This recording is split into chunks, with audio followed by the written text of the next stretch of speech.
Let's discuss this now with Mohammed Shehada, a visiting fellow at the European Council on Foreign Relations, joining us from Copenhagen. So welcome.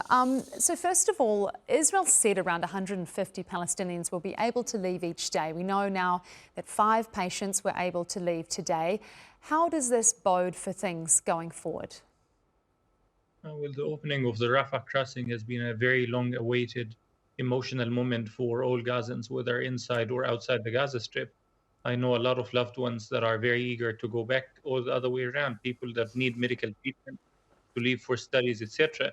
But the way that Israel managed to impose an insane amount of lunatic restrictions there, it hollowed out this event of any substance and rendered it merely symbolic. There's about 150,000 Palestinians in Egypt. By the Israeli current restrictions, it would take them about 10 years to be able to return to Gaza, all of them. And for people that are about to leave, you have lists that exceed tens of thousands of patients, students, workers, families in need of reunification. So it would take them just as long to be able to leave. This means in practice that Israel has made the Rafah border crossing a one-way ticket. If you decide to go to Gaza, they tell you, okay, you would be caged there permanently. Forget about being able to leave ever again. If you decide to leave, you would have to settle with the concept of being banished and exiled again permanently, because the queue is so formidably long compared to the restrictions that it would take an eternity to be able to go in or out again. As you say, there seems to continue to be a disparity between what's said diplomatically, what's promised by Israel, and the reality of what's happening on the ground. What's going to change that?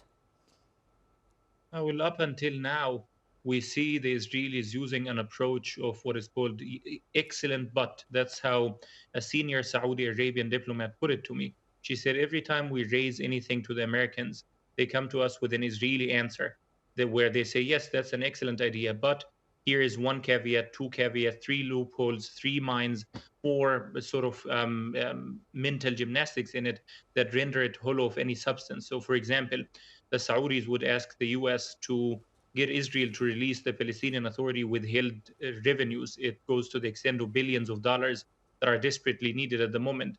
And Israel would say, yeah, that's an excellent idea. We would release it, but to Trump's board of peace to spend as he sees fit. Or if they say we need to reunify Gaza and the West Bank under one government, the Israelis would say, yes, that's an excellent idea. We would reunify them again, but under the board of peace. We have to dismantle and collapse the Palestinian Authority first. And this game of whack-a-mole, where Israel keeps sort of maneuvering and dancing around the stipulations of the Trump plan, the only way to end it is to confront it heads on. The problem is that at this moment, no one is willing to do that kind of job. It all falls down to Jared Kushner and Steve Witkoff, both of whom are close associates of Trump and Netanyahu. So it's sort of in the family. It became sort of a family-owned business enterprise has taken over the fate of Gaza and is delegating it literally to the worst of the worst.